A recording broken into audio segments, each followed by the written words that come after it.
Hey guys, what's up? Spectr here, and CD Projekt Red finally revealed Update 2.3 for Cyberpunk 2077. I'll be rounding up everything you need to know about this highly anticipated update, summarizing what isn't in the update, and speculating on whether or not CDPR is really done with Cyberpunk. Let's jump in.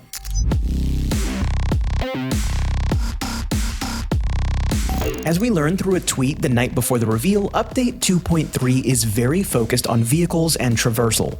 You can now get into your owned vehicles and engage an autonomous driving system. Need to get to a waypoint but want to chill and enjoy the scenery, cruising Night City hands-free and taking in the sights and sounds? Then the addition of AutoDrive is perfect for you. They've even included a new cinematic camera view specifically for AutoDrive, so you can just sit back and watch Night City unfold. This is huge for role-playing and simply soaking in the atmosphere of the game. If you'd prefer to hail a cab, your friend Delamain can pick you up anywhere in Night City. After you complete the Don't Lose Your Mind quest, you can call up a Delamain taxi to take you where you need to go, and that cinematic driving cam is still available if you want to do a little more sightseeing than just looking out the window in first person. Speaking of new ways to get around, we're getting 4 brand new vehicles. This includes an awesome new motorcycle model and the highly anticipated Yaiba ARV Semimaru. Most of these new rides will be acquired through new side jobs. CDPR has also expanded Crystal Coat, as it's now available for even more vehicles including motorcycles, and in order to remain lore accurate, they've even added a cracked version for lower-end vehicles, letting you really lean into that worn-out punk aesthetic.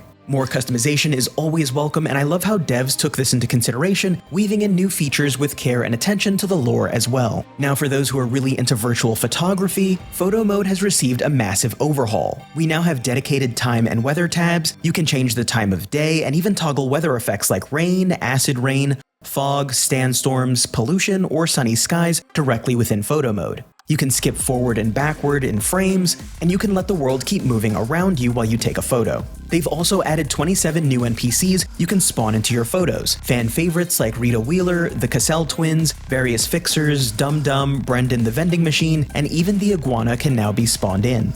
They've also improved the look at camera, so now you can make characters look at the camera with just their eyes rather than their whole body. There's also new stickers, frames, and custom filters. Beyond the flashy new features, CDPR has also delivered on significant performance and quality of life updates across the board. For our PC players, you're getting some serious graphics upgrades. Update 2.3 brings official support for AMD FSR 3.1 frame generation and Intel XeSS 2.0, along with HDR10 Plus gaming support. This means better frame rates and stunning visuals, especially if you're running compatible hardware. AMD FSR support was also teased as coming later with driver updates. Console players don't have to feel left out, as they're getting variable refresh rate support for both PS5 and Xbox Series X and S. And for everyone across all platforms, there's some great general quality of life and accessibility improvements. You now have the option to toggle down aiming down sights instead of holding it. You can replay the gameplay tutorial if you ever need a refresher, which is a feature I wish more games had, and they've improved the HDR settings screen, fixed various visual and audio bugs, and yes, for those moments you need a break, you can now tell Johnny Silverhand to go away after looking at him in your apartment for a bit too long. And for Mac users, support for the Ultimate Edition is finally here. Now, while Update 2.3 is fantastic and delivers way more than many people expected, it's also important to remember that there are a few features that didn't make the cut this time around.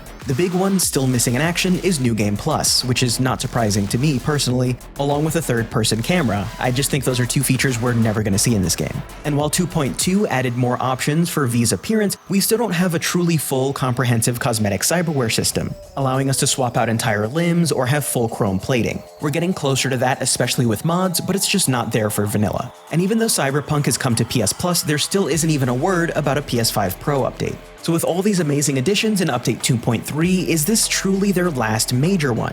CDPR has said that 2.2 was the last big update, and then 2.3 came out as a surprise. The Orion sequel is still a long way off, which leaves a pretty big gap between now and then, and if I were a betting man, I don't think I'd put my money on this being the last update. With Edge Runners 2 on the way in the future, I can totally see another update in order to integrate bits of the anime the way they did with Season 1. I could also see CDPR using Cyberpunk 2077 to test out new features for Cyberpunk 2, but on a smaller scale. Not to mention all of the parts of the game that we know were cut and could maybe find their way back. I genuinely feel like we have 1 or 2 updates left, even if they are spaced out a bit. But that's my comprehensive breakdown of Update 2.3. Are you happy with it? Did you want more? Do you think this is really the last one? Let me know in the comments below, and if you haven't, make sure to get subbed and check out the rest of my channel for more Cyberpunk goodness. And as always, thanks for watching, guys.